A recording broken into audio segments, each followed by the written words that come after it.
Hello beautiful soul! Welcome back to my channel. This is my channel from Japan. Kabayan Taurus, this reading is for you. July 12 to 18, 2026. Kuha tayo na angel numbers mo. Uy!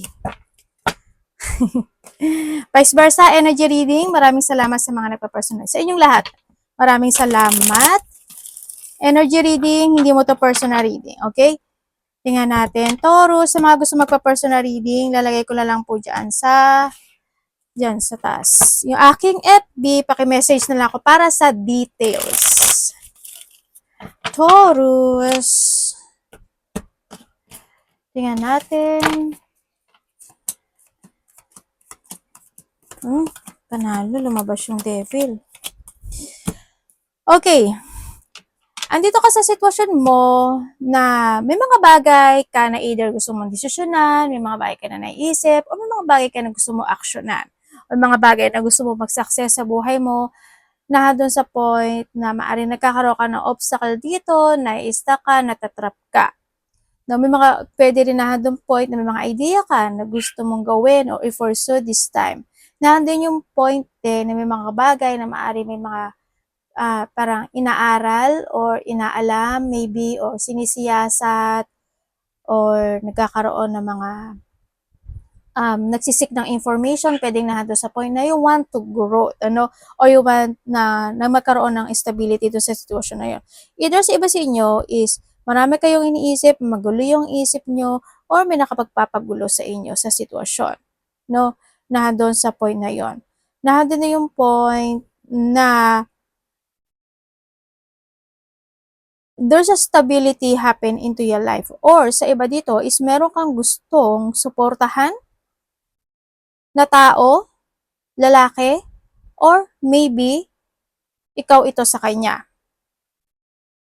No, pwedeng nahadon sa point na yun. Sa iba naman sa inyo is nahadon yung point na may mga bagay na gagawin nyo yung lahat para sa isang sitwasyon na matapos ito.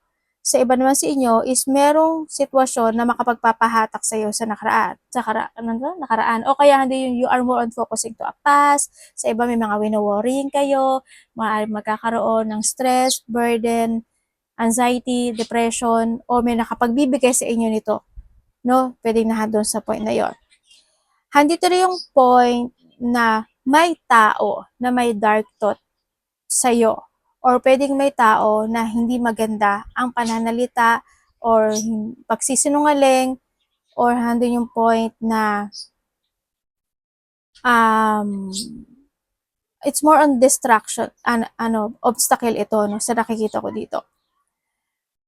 Handito rin yung pagsisiyasat or pwedeng you're spying someone or meron kang inaaral, inaalam o aralin na sitwasyon sa iba sa inyo, merong taong mas bata sa'yo na maaaring magkakaroon ka ng connection sa kanya or kakausapin mo siya or kakausapin ka niya, vice versa, yun ang nakikita ko dito. Nagkakaroon ng kaguluhan or pag-aaway, disagreement, tension sa iba or battle or pagkainis o pagkairita. Kung kanino man ito, no? Pwedeng sa trabaho, sa tao mga ako nakakonect sa'yo, also there's sa family rin ako nakikita dito, or sa mga kasamaan sa trabaho. No, ang sa iba sa inyo. Sa iba sa inyo is magkakaroon o nagkakaroon ng pagpaplano.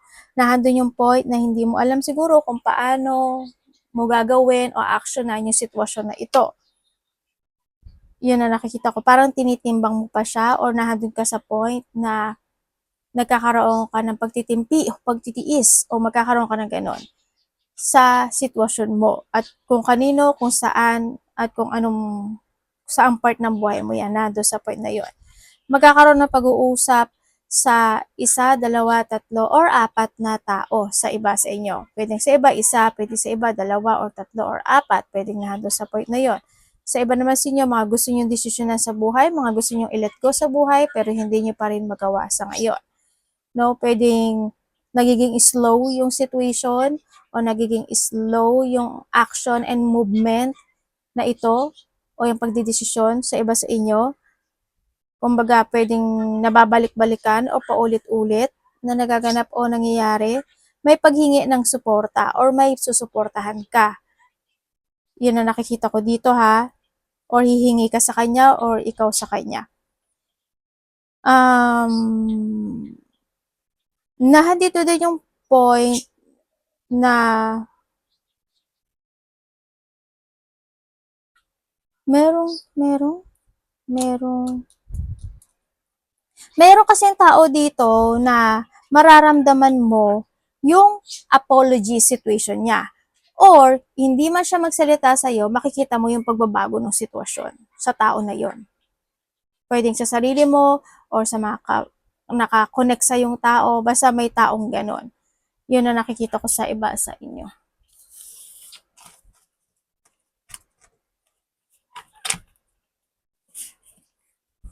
Tingnan natin na iyong angel number. Pwedeng nakakita ka ng mga repeating numbers o connected sa itong mga number nito. Ibig sabihin, your angel is try to connect dahil may gusto siyang message na gustong ibigay sa iyo. Or there's a big break o cycle, belief system, and high vibes. Feminine forces. Kung tignan mo, kompleto siyang apat, diba? There's a new beginning and conclusion happen into your life. Magkakaroon talaga ng ending. Andito rin yung point na completion talaga. Pagbabalik ito ng paniniwala or pagbabalik ng situation, ano, or may mga kasaganaan situation, may mga big venture, handito rin yung divine intervention sa iba sa inyo. Yan, i-research mo na lang kung ano pang gusto mo malaman when it comes to a divine intervention, either this are good or bad sa iba. But still, dito sa nakita ko, this is puro beginning kasi ito, ibig sabihin, this is a good intervention, ano, ni divine na magaganap o mangyayari sa iyo. Pwedeng sa iyo or sa mga taong nakakonect sa iyo. Andito na yung point na and there's a new destination happen, parang may bagong direction ka natatahakin or may mga decision making to make ka na gagawin sa buhay mo. Yan na nakikita ko dito. Meron din good karma happen. Sa iba sa inyo is there's a revert situation but still may mga warning pa rin.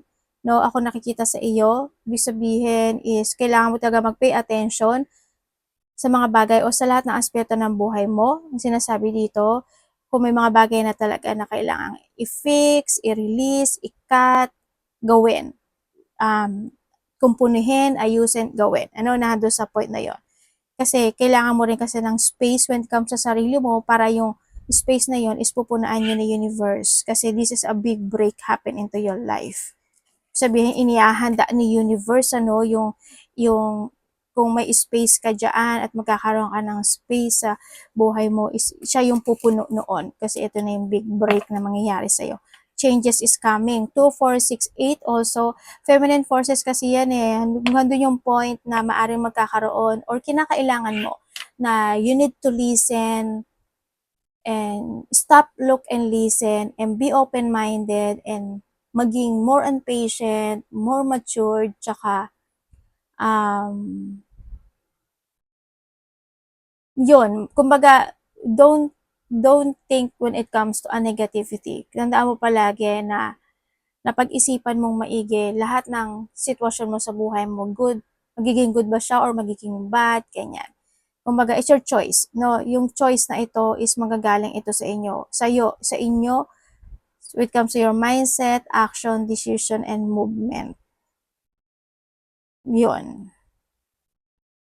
May mga tao magpapasalamat, may pagpapasalamat ako nakikita eh. Maybe someone's give you an honor or respect or para sa may ganon, no, sa nakita ko dito. Andun din yung pakikinig or kailangang makinig in sa situation. Okay, 1, 5, 15, 15, the big break. Ibig sabihin, magkakaroon ng mga innovation. Focus, there's a creation, or may mga bagay na ipoproseso, magkakaroon ng mga moving forward, skills, and focus to your goal, or makakapag-focus ka na to your goal. An opportunity, help, extra cash, or other support is coming your way. Ibig sabihin, is a big break na maaring may tutulungan ka or may tao na makakatulong sa iyo. So, keep going and have fun when performing your task. May mga task na gagawin. The most tremendous success come from passion. All effort will be rewarded. Big time. Congrats sa iyong big time, big break, at sa mga opportunity na darating sa iyo. Paggaang ng sitwasyon, pag-release ng mga bagay, o pag-withdraw ng mga bagay, or this is an innovation or a positivity happen into your life na parating sa iyo.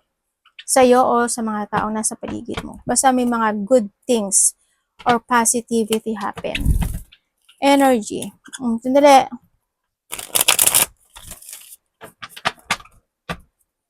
Energy. Taurus energy. Show me, show me. Gulo ng card ko.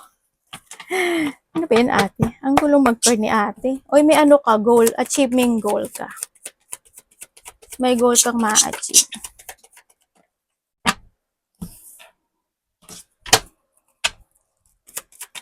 Victory and success is coming sa'yo. As in. Congrats. Okay. Okay, when it comes sa yung energy, nandito kasi sa sitwasyon mo this time na may mga bagay ka doon na iisipin to success. May mga bagay o sitwasyon ka na iniisip to give your love and support. Nagkakaroon ng konting emotional, pag-aalala, o lungkot maybe sa iba sa inyo. Either makaka-receive ka ng text message, communication, o sa mga tao na makakausap mo or nasa paligid mo or kung saan aspeto ng buhay yan. Andito rin yung point when it comes sa iyong energy, happy naman yung nakikita ko noon. Magkakaroon mga happiness kasi or pwedeng may nakakausap ka na medyo magkakaroon ka ng enlightenment, makaramdam ka ng happiness, ganyan, sa iba sa inyo, or may mga iniisip ka na mga bagay o sitwasyon na creativity into your life. But still, nandun yung joy. Ako nakikita sa'yo, happy and joy, happiness and joy situation. May mga bagay ka daw na iniisip na siguro pagkakaroon ka ng mga pagkalito na sitwasyon. Pwedeng sa iba sa inyo, kakaliwa ba ako o kakana, magpupurso ba ako or hindi. Nandun din yung point na maaring sa iba sa inyo, may mga bagay ka na titimbangin or kaya naman is sa iba is pwedeng may mga sitwasyon na makukot ka in a middle situation, pwedeng ganun. Or maybe ikaw ito sa kung kanino man. Sa iba, nandun yung point na sana wala kayong sakit na nararamdaman or hindi mahina yung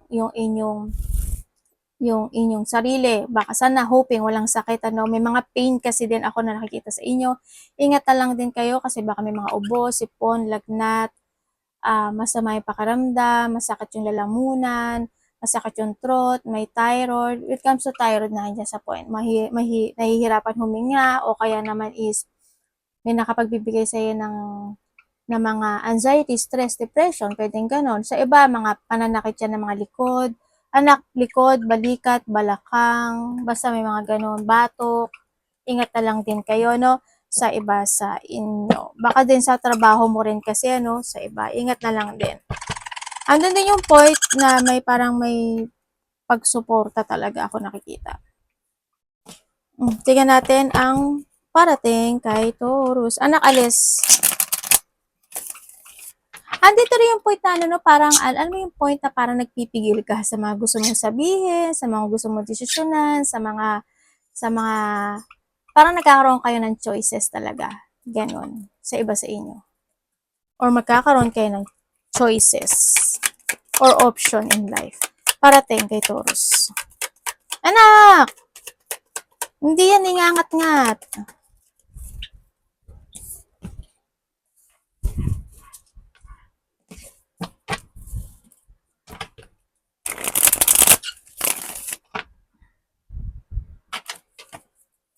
Parating kay Taurus.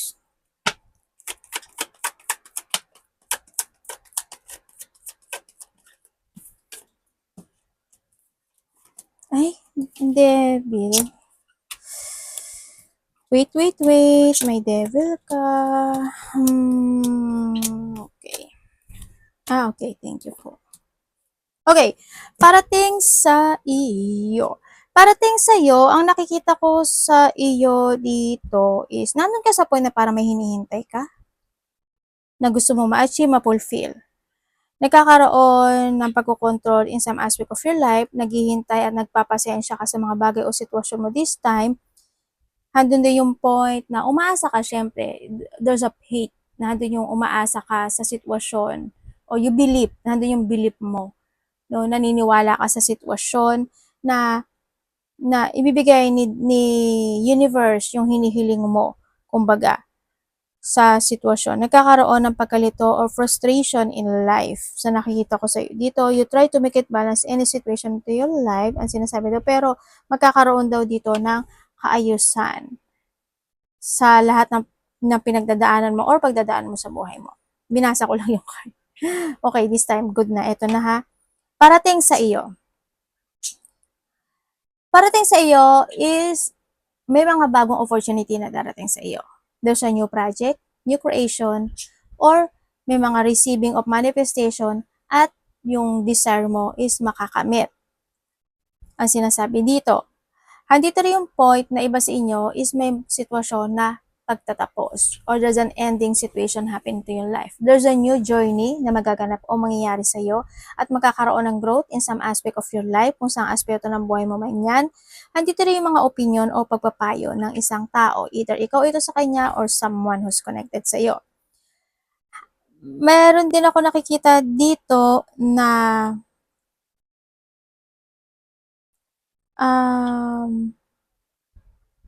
kasi sabi dito, kailangan daw ng self-care.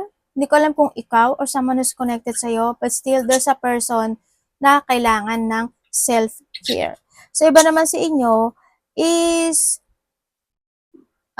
magkakaroon ng mga celebration.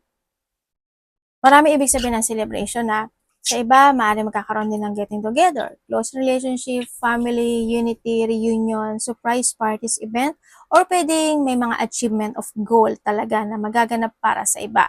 Sa iba is yung mga coming home. Pwedeng ikaw ito sa kanya, ikaw ito sa Pilipinas, sa probinsya, or sa kalapit baryo, or someone is may pauwi o parating. May mga pag-uusapan din siguro sa iba, may mga related ang wedding. Hindi ko alam kung may pupuntahan kang wedding, pag-uusapan related to a wedding, o kaya anniversary, monthsary, mga ganyan. Yan, magkakaroon ng mga ganong sitwasyon sa iba sa inyo. And then, sa iba dito, maaaring magkakaroon ng mga vacation, situation, holiday, resting time, bakasyon, malayo o malapit, maybe sa iba. But still, mag-ingat ka na lang din sa mga taong makakasalamuha mo. Okay? Kasi, meron ako nakikita na tao na magkakaroon ka ng connection sa kanya related to a money, but yung tao na yon is may bad intention or may masamang energy. Yun ang nakikita ko. Ingat ka na lang. So, may taong may secret, ano? May taong may lihim. Ang sinasabi dito, may may taong galit sa iyo. Oy, oy, oy, oy! Nabutas ah. Oy! Dun. May tao dito na nag-aano sa iyo.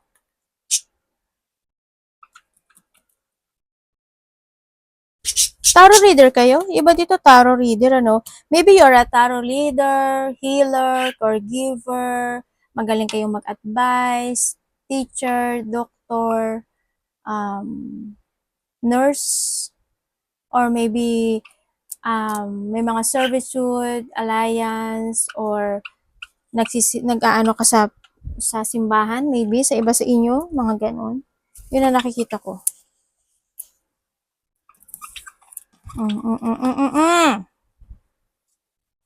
Hinahawa yung mga anak eh, no?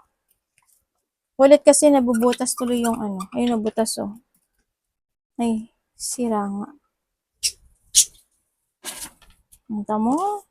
Hindi marunong maglanding. Ano ba yan, anak? Hindi marunong maglanding na ano siya. Sumabit. Tingnan natin ang dapat mong iwasan. Dapat iwasan ni Taurus. May mga travel ba kayo? Malayo o malapit? Uy! Panalo, Ay, isa lang pala. Nakakadami ka na. Oh, di ba, Devil? Nakadalawa ka na, ah.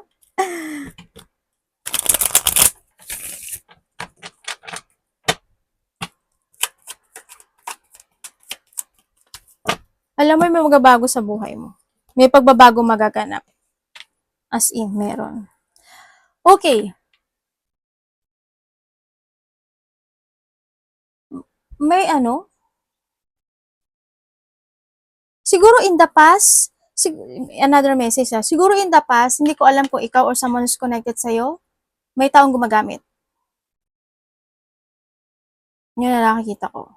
Maybe, nirelease niya yung sarili niya dun sa sitwasyon. Yun. may pagre-release kasi ako nakita.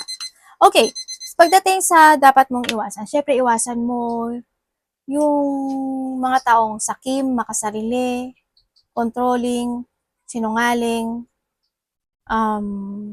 mga toxic situation, toxic relationship, toxic connection, yan, iwasan mo yon. Iwasan mo din kung if you have a bad habit or mga taong bad habit, syempre alam ko naman na magaling ka naman magpayo din sa iba sa inyo, or you need to focus na lang din sa mga dapat mong fokusan, no? Andun din yung point na, kasi nakikita ko naman yung releasing, no? Nakikita ko naman very independent yung ano mo, situation mo, kasi magkakaroon ka na ng healing situation or magkakaroon ng mga recovery in some aspect of your life. Iwasan mo yung mga tao na ibibetray ka, disloyal, o yung mga pwede ika-depress mo. Iwasan mo mawalan ka ng pag-asa or ma-let down ka ng sitwasyon. Iwasan yung mga pwedeng magkaroon ng mga kalungkutan or maging outcome is kalungkutan. Yung mga dramatic situation, iwas ka dyan. And then also, yung mga taong nagkakaroon ng insecurity or sa sarili mo, hindi kailangan sa sarili mo. Kung may mga insecurity situation sila sa'yo, hayaan mo lang sila. Andun din yung point na yung mga taong hindi maganda yung pananalita or kung ikaw ito, iwas ka, mga brutal, mga ganong sitwasyon, ano, iwas ka na lang din.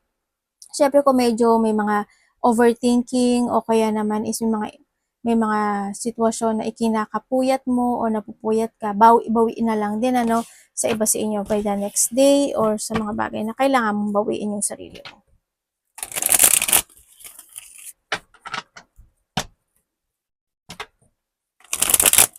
Love, kapatid, anak, magulang, karelasyon, kaibigan, pamilya, Taurus.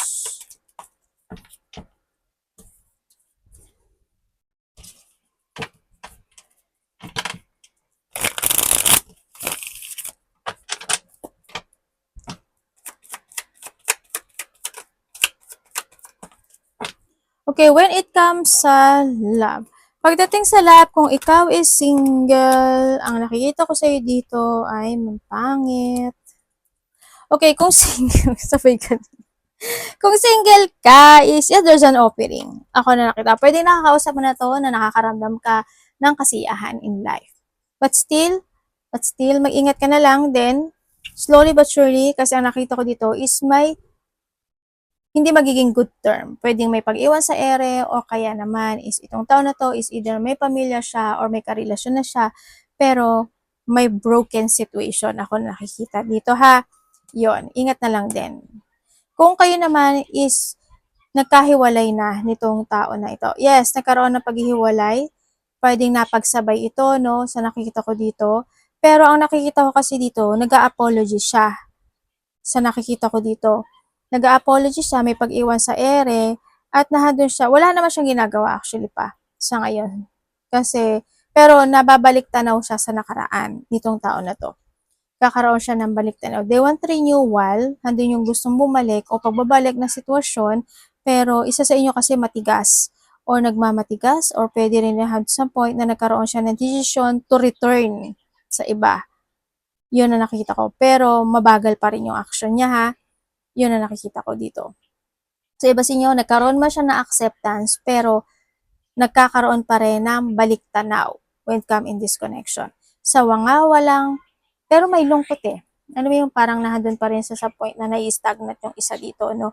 Sa mga may third party relationship na nasa relationship, oo, nandun ka na sa point mo na siguro is minsan okay, minsan hindi, pero pilit kang nagpapakatatag, gusto mo maumalis, hindi ka makaalis, nandun sa point na yon kasi maaring yung iba sa inyo, bumabawi itong tao na to, tapos again na naman, yes, nandun yung depression, nandun yung painful na sitwasyon, no, sa iba sa inyo. Minsan talagang, andun yung point na ano, nararamdaman mo na rin siguro minsan na you feel rejected, you feel abandoned, or andun yung point na hindi mo siya maintindihan na talaga at hindi kayo magkaintindihan. But still, yung iba sa inyo, andun yung acceptance. Accept mo na ganito yung sitwasyon mo, ganito yung relasyon mo. Pero nasa iyo to ha, choice mo to ha, ikaw ang magdidesisyon nito. Kasi ito is a big decision happen na gagawin mo sa buhay mo kung makikipaghiwalay ka o lalayo ka sa kanya. Sa iba naman sa inyo, is kung kayo is walang third-party relationship, you try to make it balance this connection. Handun yung pagkakaroon ng pagiging matatag. Ang handun din yung point na may mga times, syempre, siguro, kahit minsan nadidismaya ka, kahit na minsan nagkakaroon ng sadness, vice versa, yung sitwasyon, pinipilit mo pa rin intindihin. No, handun yung happiness, hope, pero may mga bagay pa rin na magkakaroon ng hindi pagkakaunawaan. Hoping sa mga may third party or sa mga walang third party, hoping magkaroon man kayo ng conflict o hindi pagkakaintindihan o kahit magkaroon ng tension, wag sanang dumating sa breakup or separation. No?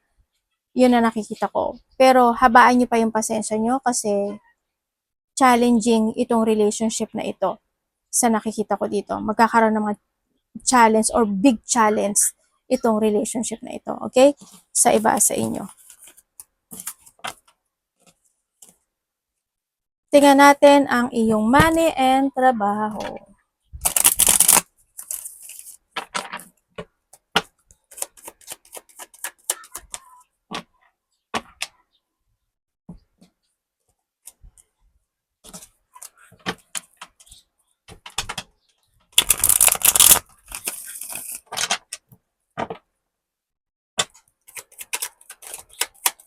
Money and trabaho ni Taurus.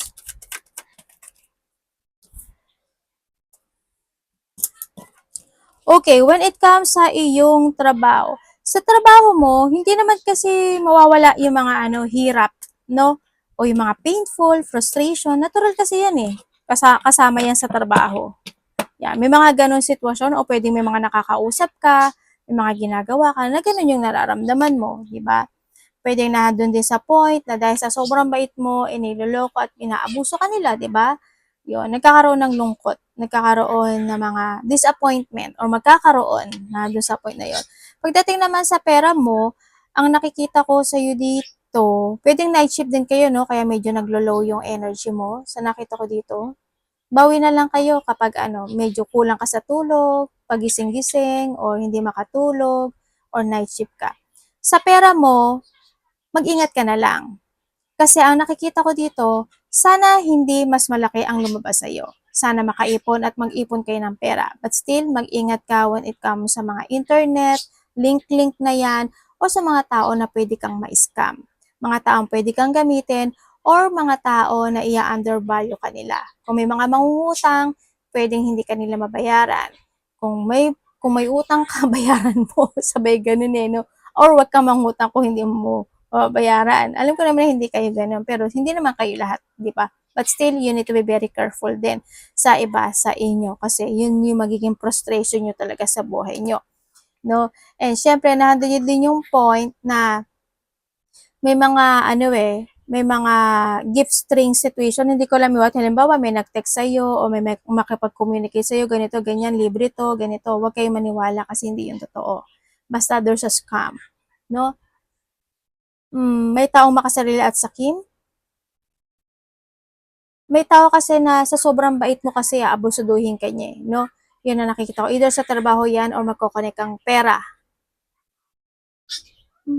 Sa iba naman sa inyo is pwedeng may tao na bobolahin ka niya, may paninipsip, kumbaga, 'di ba? Parang siguro kukuhanin niya yung loob mo, ganyan, maninipsip siya, tapos yung pala hindi maganda yung kanyang pakay, mga ganon, 'di ba? Ingat na lang din kayo. Meron ako nakikitang pangingikil. Hindi ko alam kung ano yung pangingikil na yun. Yan, ingat kayo yan. Ikaw ba'y nanangingikil or may tao na hingi ng hingi or may tao na may pangingikil? Yun ang nakikita ko dito. Basta ingat kayo. Ingat kayo basta pagdating sa pera. Okay? Hoping hindi ikaw yon. Arigato namaste, God bless.